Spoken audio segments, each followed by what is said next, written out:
Si recuerdan, en las últimas sesiones estuvimos hablando acerca de la expiación.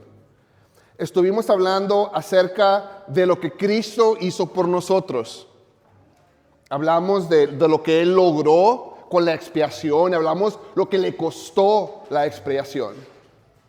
El precio que Jesús tuvo que pagar por nuestra redención. El precio que Jesús tuvo que pagar por nuestros pecados.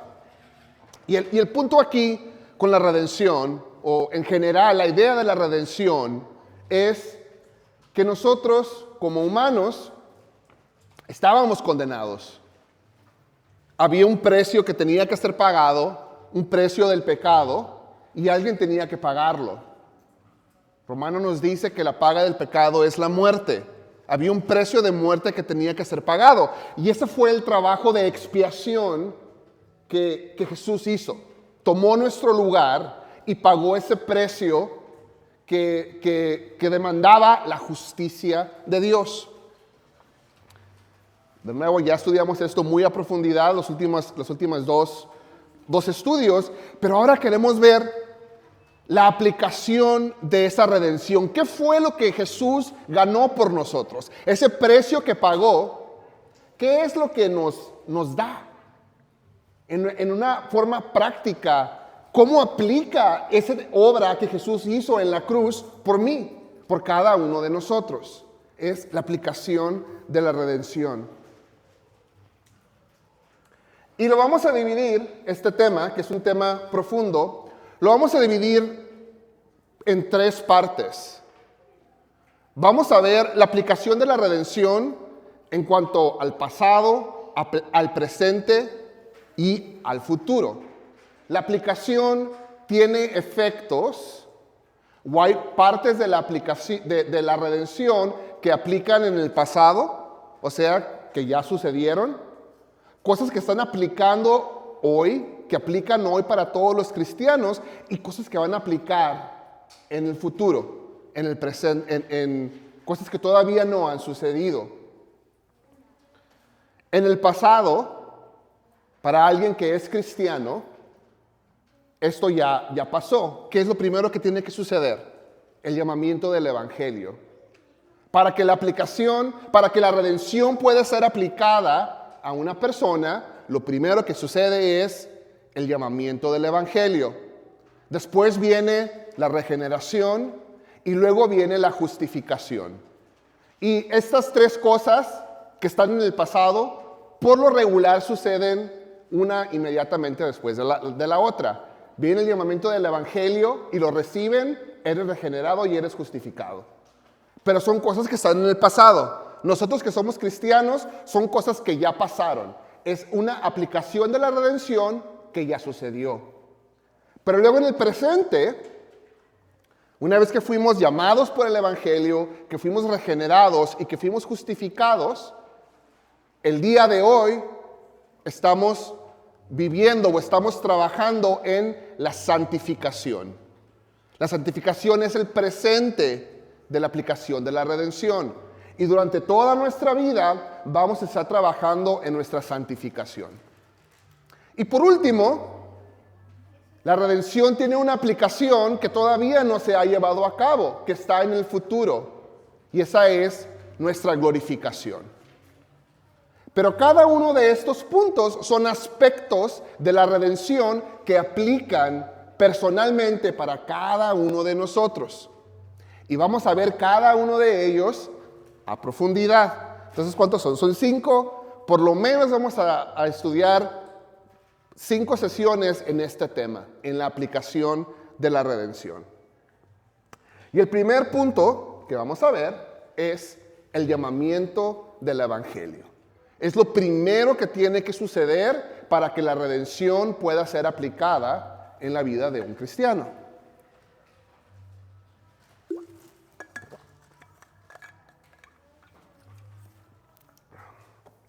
Vamos a ver una cita que nunca han escuchado antes. Juan 3:16. Porque de tal manera amó Dios al mundo que ha dado a su Hijo unigénito para que todo aquel que en Él cree no se pierda, mas tenga vida eterna. La primera parte de este versículo tan conocido nos habla del amor de Dios. Nos habla del sacrificio que Jesús hizo por nosotros. De nuevo, lo estudiamos a profundidad en los temas anteriores. Pero después de eso, nos dice, para que todo aquel que en Él cree. En esta cita tenemos una condición. Hay algo que tiene que suceder antes de que podamos obtener esa vida eterna que nos habla ahí. Para que todo aquel que en Él cree no se pierda, mas tenga vida eterna. Hay una condición aquí, que es el creer en Jesús, que vino y murió por nosotros. Romanos 10:14 nos dice, ¿cómo pues invocarán a aquel en el cual no han creído? ¿Y cómo creerán en aquel de quien no han oído? ¿Y cómo oirán sin haber quien les predique? Es necesario que el evangelio sea predicado. Ese es nuestro trabajo.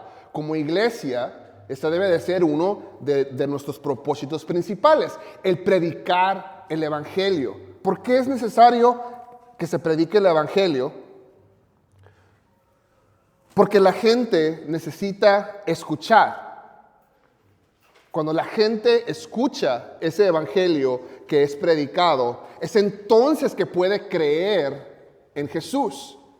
Y cuando cree en Jesús, es entonces que puede invocar su nombre y así alcanzar la salvación. El evangelio es lo primero que tiene que suceder para que una persona pueda ser salva. Tiene que escuchar para que entonces sí pueda creer y así pueda invocar. Si no hay quien les predique, no van a oír. Y si no oyen, si no han oído, no van a poder creer. Y si no creen, no van a poder invocar. Es necesario que el evangelio sea predicado. Y como les decía, ese es el trabajo que nos corresponde a nosotros como iglesia. El salir y predicar el evangelio. Pero, ¿qué es el evangelio? ¿A qué nos referimos cuando hablamos del evangelio? ¿Cuáles son las características o los elementos del llamado del evangelio? Vamos a intentar desglosar un poquito este concepto del evangelio. Y en su forma más básica, el evangelio debe de tener 3 elementos. Hay 3 cosas que tienen que existir en la palabra que estamos predicando para que sea considerada como el evangelio. El evangelio debe de incluir estas 3 cosas. Cuando predicamos, cuando salimos a compartir las buenas nuevas, a hablarle a la gente de Cristo, para poder decir que estamos compartiendo el evangelio, tenemos que cumplir con estas 3 características. Son los elementos básicos del evangelio. Primero, tiene que haber una explicación de los hechos básicos de la salvación. Segundo, tiene que haber una invitación al arrepentimiento y fe en Cristo. Y tercero, hay una promesa de perdón y de vida eterna.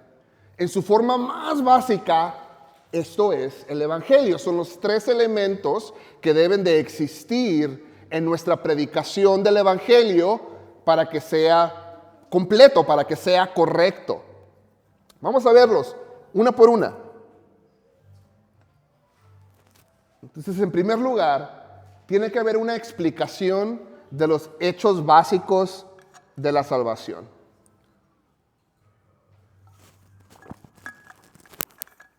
Todo aquel que viene a Cristo para obtener salvación, tiene que por lo menos tener un entendimiento básico de quién es Cristo y de cómo llevó a cabo nuestra salvación. ¿Qué? Repito esto. Una persona que viene a Cristo para ser salva tiene que entender por lo menos quién es Cristo y qué fue lo que Él hizo. Si no entiendes esas dos cosas, vas a perder el mensaje, no vas a entender el mensaje del Evangelio.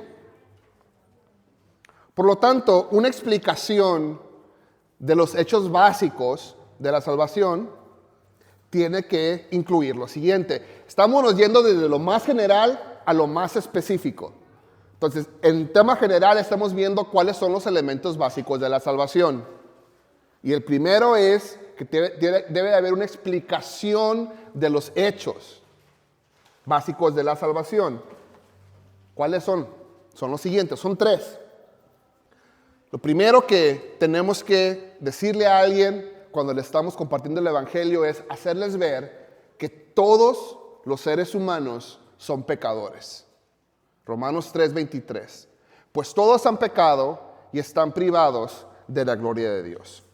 Si tú vas a compartir el Evangelio con alguien, lo primero que tienes que hacer es establecer la verdad de que todos los seres humanos son pecadores. Si la persona que está escuchando no reconoce que es pecador, no reconoce que hay pecado en su vida, todo lo demás que sigue en el mensaje del Evangelio no va a tener sentido. Lo primero que una persona tiene que reconocer y aceptar es que somos pecadores, que todos los humanos son pecadores. Todos han pecado y están privados de la gloria de Dios. Es lo primero que alguien tiene que entender, lo primero que tenemos que expresar, de qué enseñar al momento de compartir el Evangelio. Y de la mano con esto es el hecho de que la paga no del pasado, del pecado, la paga del pecado es muerte. Vamos a arreglarlo. Ahí está. La paga del pecado es muerte. Romanos 6:23. Porque la paga del pecado es muerte, mientras que el regalo de Dios es vida eterna en Cristo Jesús, nuestro Señor. Cuando alguien entiende que son pecador y reconocen que son pecador, entonces se le explica. Hay un precio que se tiene que pagar por el pecado. Y ese precio es la muerte. Obviamente no lo dejamos hasta ahí.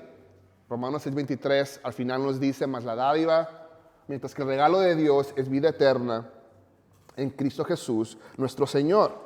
Pero tenemos que primeramente establecer esos dos puntos. Somos pecadores y merecemos la muerte. La paga de ese pecado es la muerte.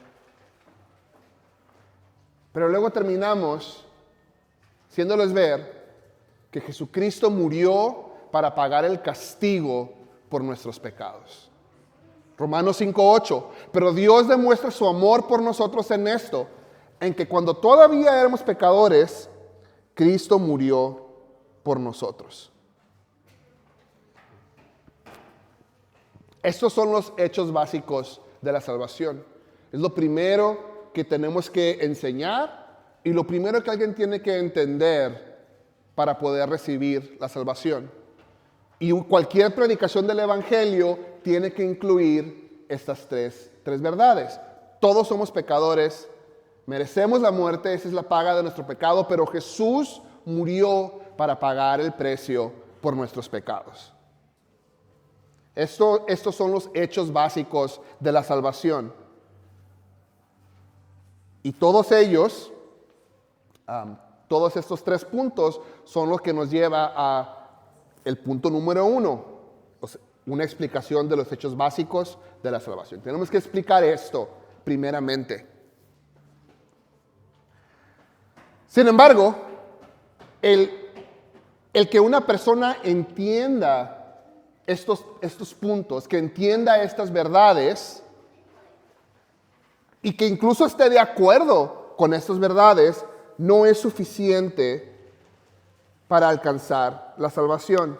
No es suficiente para que una persona sea salva. No se puede quedar nada más con entender las verdades acerca de la salvación o las verdades del Evangelio. Es necesario que lo entiendan, pero no es suficiente. Y aquí es en donde entra el segundo punto del Evangelio, de los elementos del Evangelio.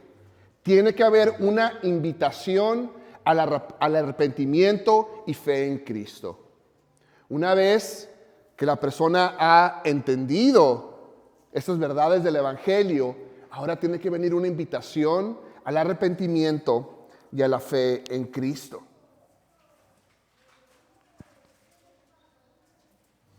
Cuando leemos el Nuevo Testamento, nos damos cuenta que las personas que alcanzan la salvación siempre lo hacen, o hay una respuesta personal que esa persona tiene que hacer.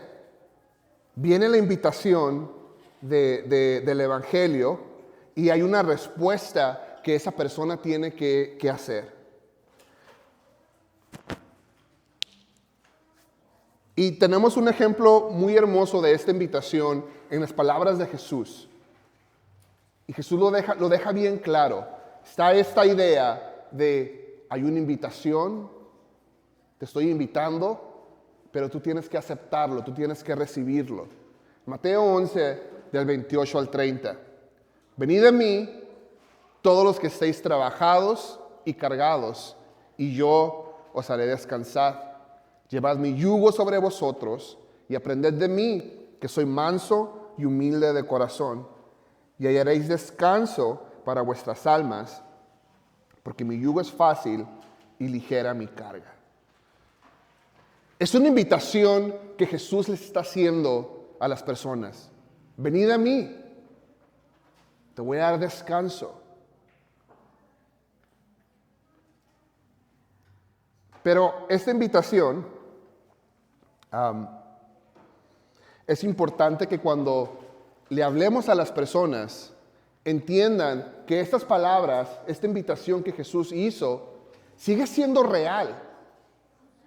No son palabras que dijo alguien hace mucho tiempo. Son palabras que Jesús está hablando en este momento a las personas. Hoy mismo Jesús está vivo en el cielo y le está diciendo a las personas, venid a mí y yo les daré descanso. Es una invitación personal que Jesús le está haciendo a las personas. Y esa invitación está buscando o está esperando una respuesta personal. La persona que escucha el Evangelio, que escucha esta invitación, tiene que responder personalmente. Hay una necesidad. Es necesario que las personas tengan una respuesta personal.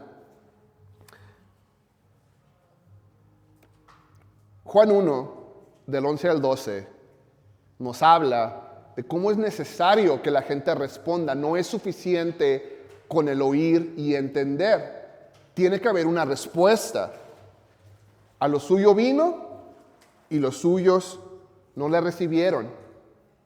Mas todos los que le recibieron, a los que creen en su nombre, les dio potestad de ser hechos hijos de Dios. Dios no te aplica la salvación automáticamente. Tampoco te va a forzar a recibir la salvación. No te va a forzar a recibir ese regalo. Uno mismo tiene que tomar esa decisión personal. Y uno también tiene la capacidad de decir que no, de negar ese regalo. La oferta está ahí, el regalo está ahí, pero tiene que haber una respuesta personal. Cada persona tiene que tomar esta decisión. Tenemos más citas que nos hablan de esa necesidad de respuesta. Apocalipsis 3:20. He aquí, yo estoy a la puerta y llamo. Si alguno oye mi voz y abre la puerta, entraré a él y cenaré con él y él conmigo. En todo el Nuevo Testamento tenemos esta idea, esta imagen de llamar, de tocar a la puerta, de escuchar. Dios, Jesús mismo, está poniendo la invitación, está llamando, está tocando, pero por el otro lado está la respuesta que la persona tiene que tener. Puedo escuchar la puerta, pero no abrirla. Puedo oír su voz e ignorarla. Por eso dice, si alguno oye mi voz y abre la puerta, es entonces cuando Él va a entrar y va a cenar y van a estar con Él. La Biblia deja bien claro que debe de haber una respuesta personal al llamado del Evangelio. Y a esta respuesta personal le llamamos fe salvadora o fe que salva.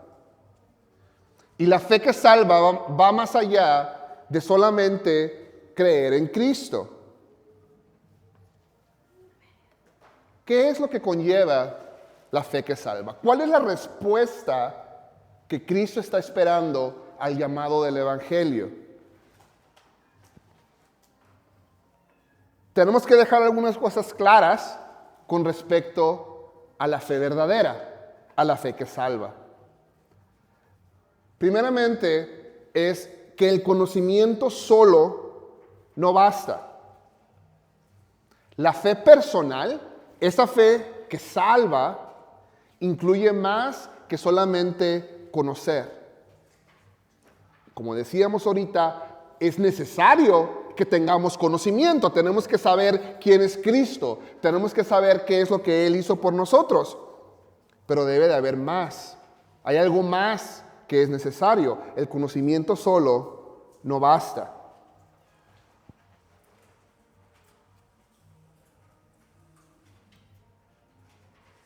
La gente puede conocer quién es Jesús, puede saber acerca de su vida y aún así puede rechazar a Jesús o puede estar en contra o en desacuerdo con quién es Jesús y con lo que Él ha hecho. Tiene el conocimiento, pero el conocimiento no es suficiente. Romanos 1:32. Quienes habiendo entendido el juicio de Dios, que los que practican tales cosas son dignos de muerte, no solo las hacen, sino que también se complacen con todos los que practican. Aquí en Romanos, Pablo está hablando de personas que saben quién es Dios, que conocen los mandamientos de Dios, tienen conocimiento, pero aún con ese conocimiento han decidido no obedecer, han decidido practicar el mal. El conocimiento está ahí, pero no es suficiente. Santiago 2:19, ¿tú crees que Dios es uno? Bien haces. También los demonios creen y tiemblan. La fe que salva implica más que simplemente el conocimiento. Implica más que simplemente creer que Jesús existe o existió. El conocimiento solo no es suficiente. Y el conocimiento y la aprobación tampoco es suficiente. Si tú conoces quién es Cristo y todavía estás de acuerdo con Cristo y todavía estás de acuerdo con con quién es Él y con lo que Él enseña, todavía no es suficiente. La fe personal que salva nos lleva más, necesita más que el conocimiento y que el estar de acuerdo con ese conocimiento. Tenemos un ejemplo de Nicodemo. Nicodemo sabía que Jesús había venido de parte de Dios. Tenía el conocimiento de quién era Jesús y estaba de acuerdo que Jesús era el Hijo de Dios. Pero no era suficiente. Juan 3:2. Este vino a Jesús de noche, Nicodemo, y le dijo: Rabí, sabemos que has venido de Dios como maestro. ¿Por qué nadie puede hacer estas señales que tú haces si no está Dios con él? Nicodemo había visto lo que Jesús había hecho, había visto sus milagros y había creído y creía que Jesús venía de parte de Dios.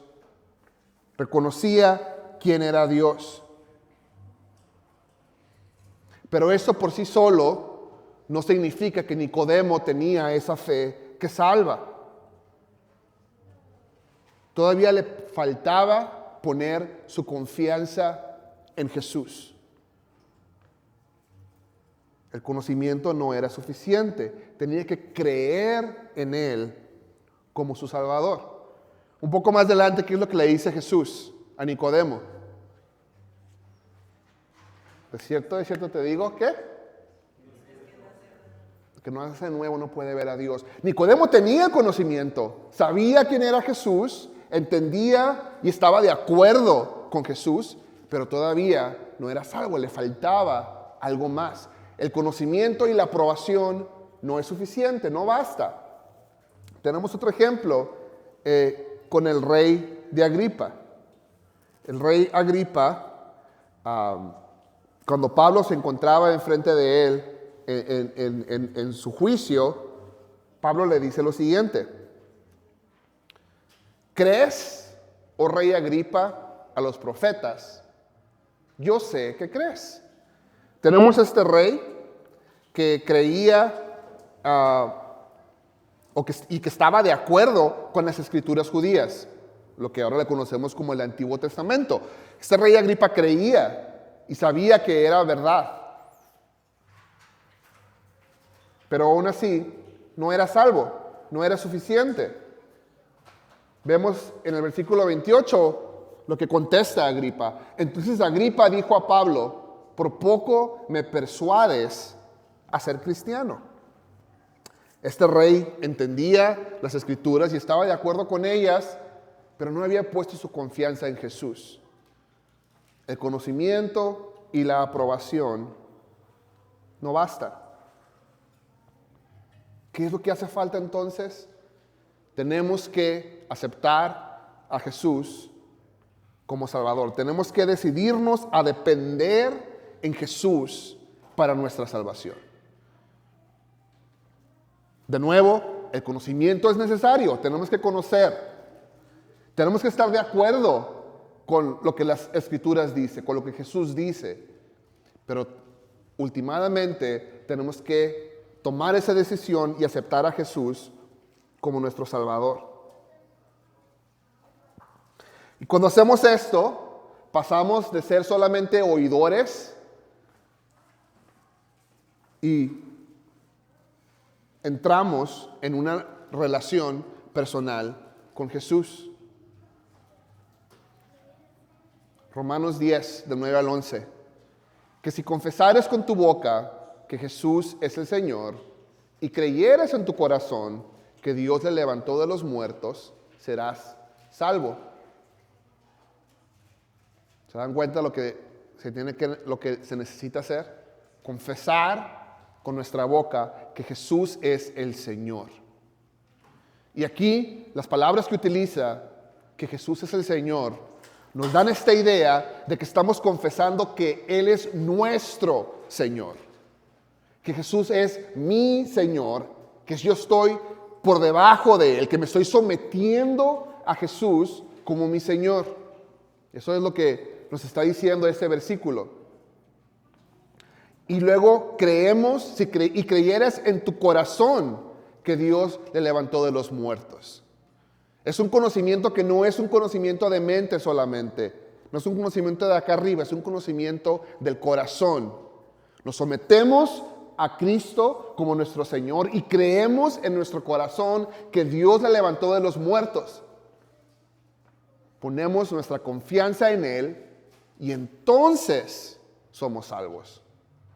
Porque con el corazón se cree para justicia, pero con la boca se confiesa para salvación. Pues la Escritura dice, todo aquel que en Él creyere no será avergonzado. Entonces, el segundo punto que estamos viendo ahorita es que el mensaje del Evangelio tiene que tener una invitación al arrepentimiento y a la fe en Cristo. Y esa invitación requiere una respuesta personal de la persona que lo está oyendo.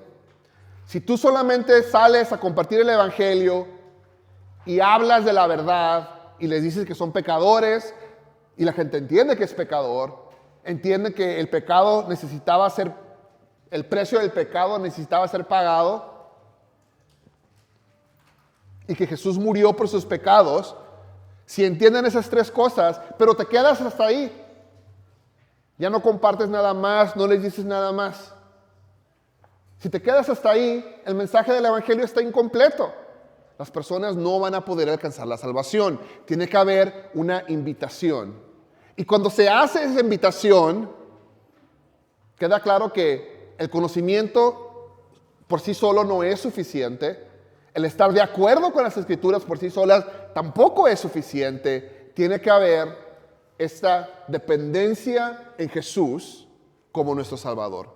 Tenemos que someternos a Jesús como nuestro Salvador y solamente así podemos alcanzar la vida eterna.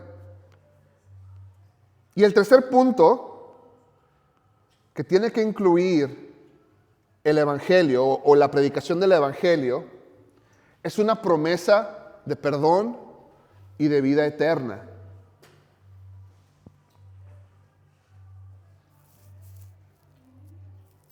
Lo más importante que se promete en el mensaje del Evangelio es el perdón de pecados y la vida eterna con Dios. Son los dos elementos que se nos prometen al aceptar a Cristo. Son los dos elementos que el Evangelio promete, el perdón de pecados y la vida eterna. Hechos 3:19. Por tanto, arrepiéntanse y conviértanse para que sus pecados sean borrados, a fin de que tiempos de alivio vengan de la presencia del Señor. Lo que recibimos al aceptar el Evangelio, al aceptar a Jesús como nuestra salvación, es el perdón de pecados. Vamos a pasar los siguientes 2 estudios hablando acerca de la regeneración y acerca de la justificación. Y esos 2 puntos tienen que ver con esto, con el perdón de los pecados. Son temas profundos, vamos a estudiarlos con tiempo y a profundidad, pero en general lo que el Evangelio nos promete es un perdón de pecados. Arrepiéntanse y conviértanse para que sus pecados sean borrados. Y junto con la promesa del perdón, viene esa promesa de vida eterna, de que tenemos la seguridad de que Cristo nos va a aceptar en su presencia y que vamos a pasar una eternidad con Él en el cielo.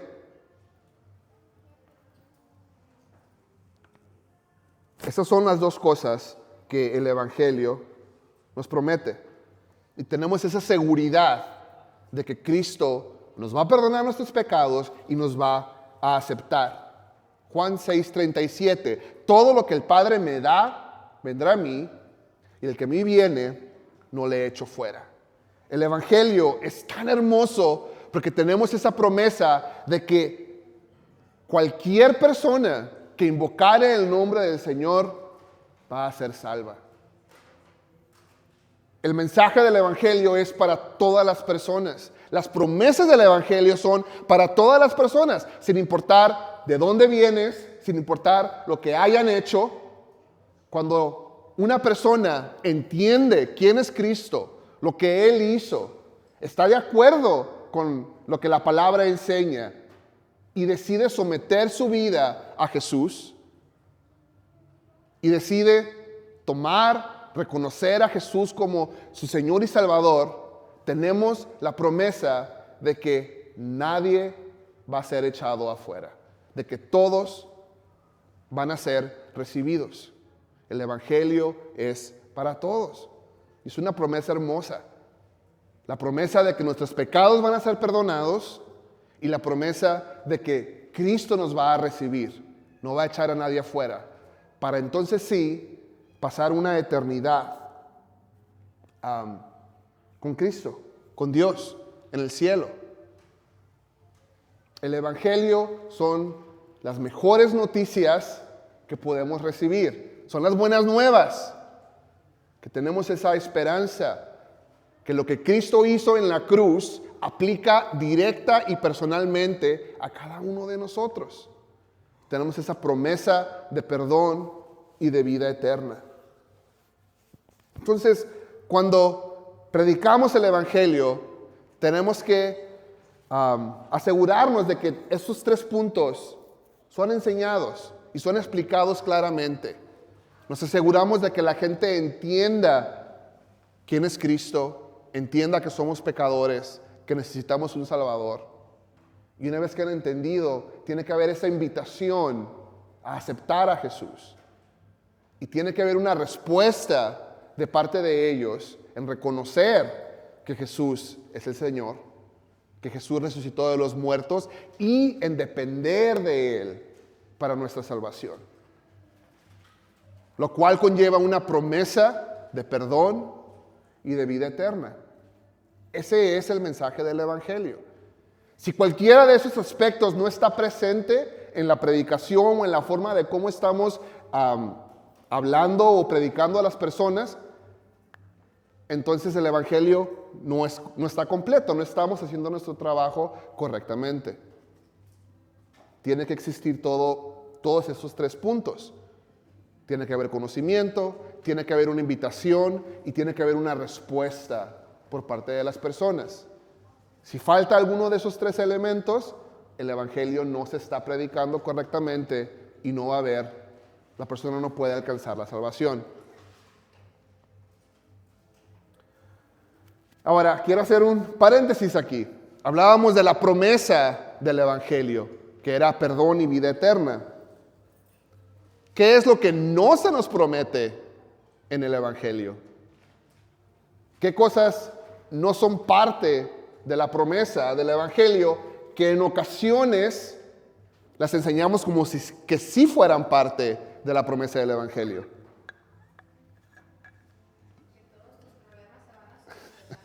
Que todos sus problemas se van a solucionar. ¿Es parte de la promesa del Evangelio? No es. ¿Qué más? La prosperidad. Que toda tu familia va a ser salva también.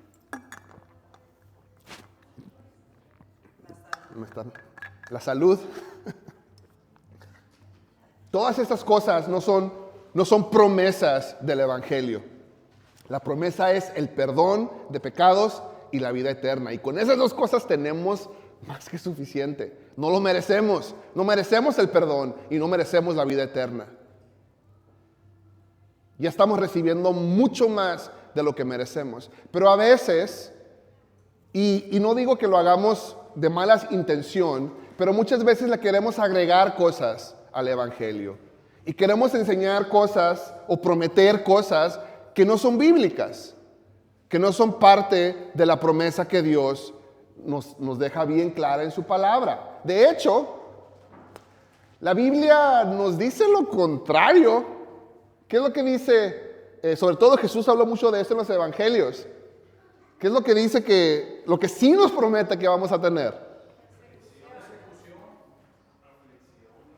Persecución, aflicciones, rechazo. ¿Y qué dice Jesús? No se sorprendan cuando los rechazan. ¿Por qué? Porque me están rechazando a mí. Eso es lo que sí nos promete el Evangelio. Pero de nuevo, la promesa del perdón y de vida eterna es más que suficiente y es más de lo que merecemos. Ahora, Cristo en su gracia nos da mucho más. Nos bendice de manera abundante.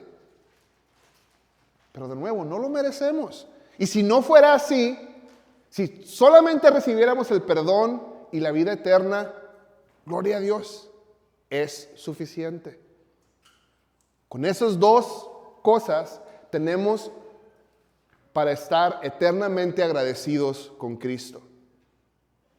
Con el perdón y la vida eterna, que no lo merecemos. Quiero terminar hablando un poquito de la importancia del Evangelio. La doctrina del llamado del Evangelio es importante porque si no existiera este llamado del Evangelio, nadie pudiera ser salvo. Volviendo a Romanos 10:14, ¿cómo pues invocarán a aquel en el cual no han creído? ¿Y cómo creerán en aquel de que no han oído? ¿Y cómo oirán sin haber quien les predique?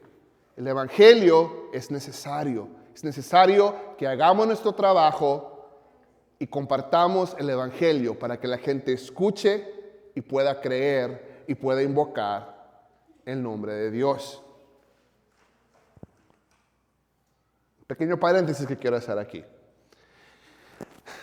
¿Y qué de aquellas personas que viven en lugares remotos en el Amazonas que jamás han escuchado el Evangelio? ¿Van a poder ser salvas?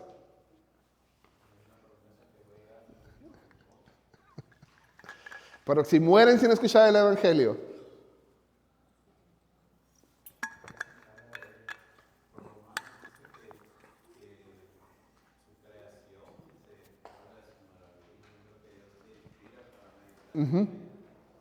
que no tienen excusa.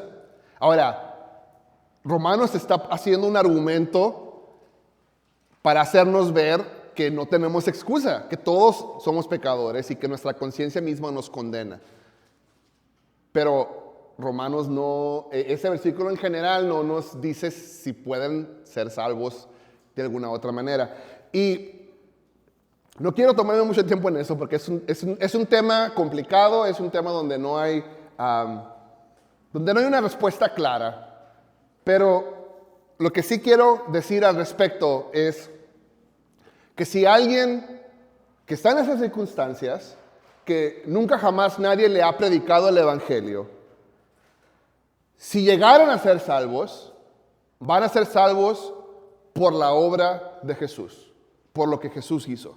Nadie viene al Padre si no es por mí. Entonces, si estas personas llegaron a ser salvas, van a ser salvas por la obra de Jesús, por lo que Jesús hizo.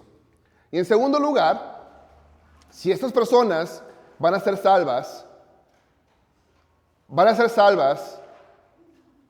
a través de un milagro que Cristo tiene que hacer, que Dios tiene que hacer en sus vidas. Y les voy a dar un ejemplo. Hay testimonios de personas en el Medio Oriente, en países musulmanes, que nunca jamás habían escuchado el Evangelio. Son países en donde los cristianos son perseguidos, donde no hay libertad de hablar del Evangelio. Por lo tanto, no tuvieron la oportunidad de escuchar el Evangelio. Pero hay testimonios de personas que estaban en esta circunstancia que Dios les habló de una manera milagrosa, que a través de sueños Dios se les presentó y se les hizo real. Y esas personas pudieron conocer a Dios y pudieron entender su condición y pudieron entender que necesitaban un Salvador y alcanzaron la salvación sin que una persona fuera y les predicara el Evangelio. Dios mismo les predicó el Evangelio. Dios mismo les reveló. ¿Cómo sabemos de esas personas? Porque después llegan a iglesias y comparten lo que experimentaron. Y les dejan saber que ellos ya conocieron a Cristo, que ellos ya alcanzaron la salvación. pero fue a través de un milagro que Dios hizo en sus vidas, donde pudieron conocerlo de una manera personal. Si esto sucede, si esos testimonios son reales, tenemos que dejar claro que son la excepción. No es la manera como Cristo o como Dios quiere que las personas sean salvas. Quiere que el Evangelio sea predicado, que su iglesia haga el trabajo de compartir las buenas nuevas, de hablarle a la gente de quién es Cristo para que puedan conocer, para que puedan creer, para que puedan reconocer su necesidad y aceptar a Jesús como su Salvador. Ese es el medio que Jesús o que Dios ha establecido para que la gente sea salva. Y dejamos abierta la posibilidad de que Dios haga un milagro especial en las personas y que les hable directamente y que a través del sacrificio de Jesús puedan alcanzar la salvación. Lo dejamos hasta ahí, ese punto. Volviendo a la importancia del Evangelio, hay algo especial en la forma de cómo el Evangelio nos habla a nosotros como humanos. Dios no nos aplica automáticamente la salvación sin que haya una respuesta de nuestra parte. Tiene que haber esa respuesta, pero el mensaje del Evangelio nos habla a quienes somos como personas, como humanos, en todos nuestros niveles de nuestra humanidad. Nos habla en nuestro intelecto, nos habla en nuestras emociones y nos habla en nuestra voluntad. Habla a nuestro intelecto al explicarnos en su palabra la realidad de nuestro pecado y la realidad de la salvación. Nuestro intelecto está involucrado en el llamado del Evangelio. Tenemos que entender con nuestra mente. Pero también están nuestras emociones. Porque hay una invitación sincera y tiene que haber una respuesta sincera también. Es más que conocimiento, involucra nuestras emociones. Tenemos que responder a ese llamado sinceramente. Y también involucra nuestra voluntad. Porque tenemos que oír la invitación y voluntariamente tenemos que aceptarla. Voluntariamente tenemos que responder a la invitación y someternos a Cristo como nuestro Señor y como nuestro Salvador. Tiene que haber un arrepentimiento y tiene que haber fe. Y cuando decidimos, usando nuestro intelecto, nuestras emociones y nuestra voluntad, recibir ese mensaje del Evangelio, es entonces que somos salvos, que alcanzamos la salvación. Este es el primer punto en este tema de la aplicación de la redención, que es el llamado del Evangelio. Es lo primero que tiene que suceder. Tiene que haber un llamado del Evangelio que tiene que ser predicado y tiene que haber una respuesta donde nos sometemos al Señor Jesús como nuestro Salvador. Ponemos nuestra confianza en Él. Entonces, el primer punto es el llamamiento del Evangelio. Está en el pasado para nosotros que somos salvos. Ya sucedió. Una vez que aceptamos el llamamiento del Evangelio, que aceptamos a Jesús como nuestro Salvador, entonces viene la regeneración y viene la justificación. Pero son dos temas que vamos a estudiar en la siguiente reunión. Vamos a orar. Padre, gracias.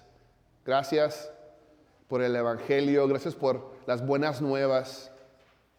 Gracias porque tu Hijo Jesús lo hizo todo en la cruz. Porque tu Hijo Jesús pagó la redención. Y gracias porque ese mensaje de salvación ha llegado hasta nosotros. que tu palabra y tu verdad han sido predicadas a través del mundo y a través de ese conocimiento podemos alcanzar la salvación. Ayúdanos, Señor, como iglesia a hacer nuestro trabajo de llevar esas buenas nuevas, de compartir las buenas nuevas de tu salvación. Gracias, Padre, porque un día nos llamaste. Gracias, Señor, porque un día tocaste a la puerta.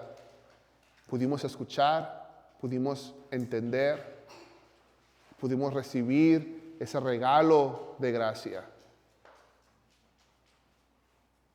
Gracias, Padre, por tu palabra, por este tiempo. En nombre de Cristo Jesús. Amén.